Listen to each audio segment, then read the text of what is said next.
What's up, I'm Calvin Rodgers from Chicago, Illinois.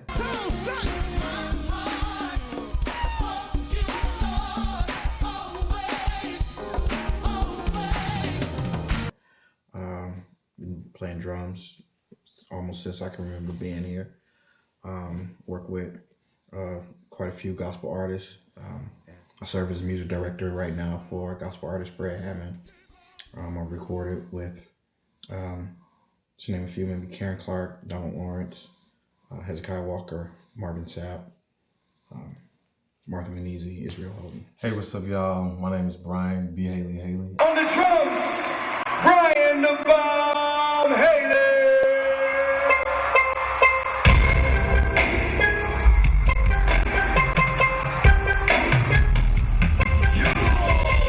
Started in the church like everyone else. My mom was an evangelist, so tent revival was a black church all day long.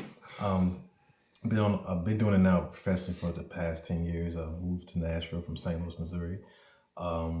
Acts like Ben Tankard, Bobby Jones, Karen Clark, and now currently with this band called Toby Mac DC Talk for the past 8 years, writing and producing a lot of the music and just trying to make it happen, man. Having fun, having a ball. Hi, I'm Jeff Davis.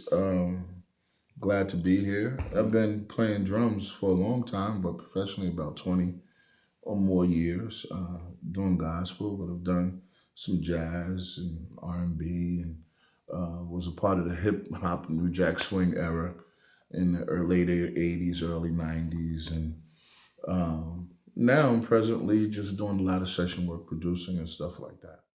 Brian Fraiser-Moore, Philadelphia, Pennsylvania. Worked with Christina, Janet, Usher. I'm currently with Madonna right now.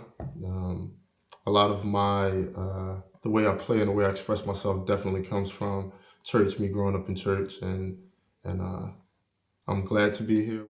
I'm Ken Lewis, thrilled to be here.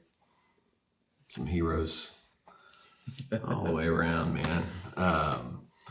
I live in Nashville. I grew up in Kansas City, Missouri, moved to Nashville in about 89, 90, somewhere in there, and toured with some acts like Phil Keaggy, some bands like Sixpence, None the Richer, Amy Grant, Michael W. Smith, folks like that. And I primarily do session work now and play on those sorts of records, a lot of indie records as well. So it's been a good ride thus far.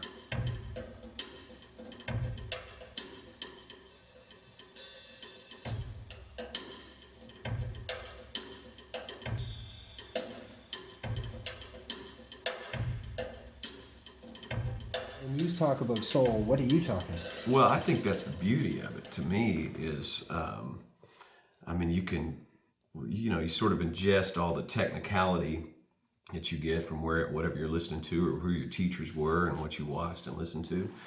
And then you digest that and then that comes out and then that becomes, like we were talking about earlier, your sound or your soul. I grew up in Philly. Sure. So then my interpretation of soul can also go back to my roots, you know what I mean? The Philly International sound and Billy Paul and all of those guys that we would go and still record with. And like you said, everybody's thing is different. You know what I'm saying? But his thing, his passion and his just means of expression is different. But it's what I'm saying. It's his soul. The way if we were gonna say if we're talking about soul, then let's say what we're saying is soul is basically our means of expression. I still look back and be like, man, you know what I'm saying? Like, and I wish that I had more veins of playing that. So that is right. It's the inner man experience because what Brian has been able to do around the world is so much more panoramic. His vision and his approach is going to be that. Yeah. My view, because of how I was structured, would be the beginning for Calvin. Yeah. Yes. Exactly. You see what I'm saying? And then now he takes almost where I'm stopping and makes that picture bigger. You become his Bernard Purdy. What a wonderful thing to be.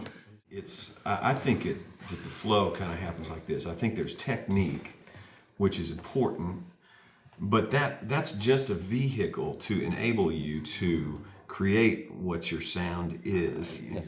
Man, I love listening to stuff that I can't play, and there's no way I'll ever be able to play it, just because you're just in awe, going, "What in the heck?" That's why I listen to going. him. Man, I'm the same way, man. Come on. I mean, you listen to that stuff and you go, there's not a chance.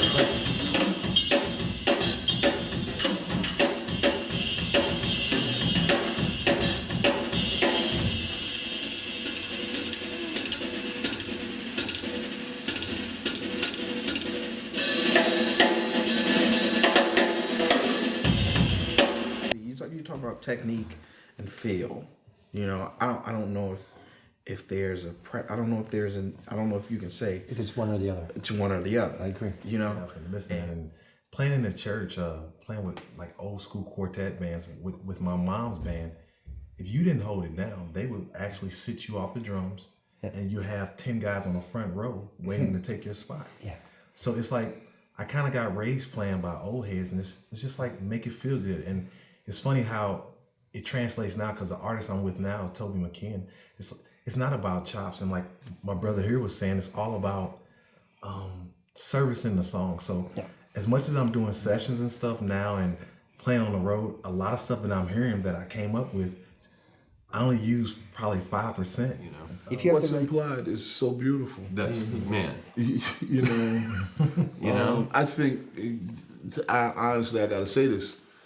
How you do it is really fantastic, because you got a lot of notation in there, and it's still implied, because it's never too much. A lot of times you start to understand who you are and why you're called, and each man's soul is different. So what comes out of him is inevitably who he is. And what his experiences are. So when we start to talk about the influences and who's come down our path, you know, all of those things play into why you play the way you play, and what motivates you to play the way you play. The difference. I think it's the difference of the expression of our souls. Just like when he sits down, it could be the exact same song. He sits down and plays it. I'm going to go, holy smoke, man, I would never have done that. I can't do that. That's unbelievable. Interpretation. And it might be the same song, and I would sit down in another room and play a completely different thing. And he might go, man, I would never in a million years have done that. Exactly. You know? which means, The interpretation is what makes God so great. and makes the music so great. It makes the music as great. Because you have when you say gospel, if you genreize it the way the industry does, you have praise and worship, you have inspirational, you have contemporary, you have traditional, you have urban contemporary. Now you even have gospel rap. You got, Christian. you got Christian. Christian rock. You know what I mean? You have all these elements, and they're really just saying these are different interpretations of who God is.